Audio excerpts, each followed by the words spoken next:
Manong Egay po ang nakakitaan ko na siyang pwedeng manguna dahil hindi siya politiko. At nung nagkasama po kami na pumunta kay Senator Juan Ponce Enrile at Secretary Juan Ponce Enrile, ay nakita ko na siya isang taong mapagkumbaba. At habang nagsasama kami sa pag-ikot-ikot sa buong lalawigan, lalong-lalo sa Tercera Distrito ng Cagayan, nakikilala ko siya bilang makatao at makadiyos. Kaya siyang tinitingala ko pwedeng maging leader ng Cagayan.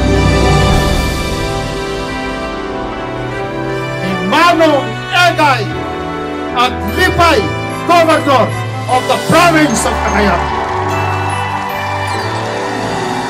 Manny, ibigay mo na sa akin yung krus at papasanin ko na para magtulong-tulong tayo lahat na Cagayano para sa progreso natin lahat. Lalo na yung mga mahihirap na magsasaka at mangingisda at walang trabaho.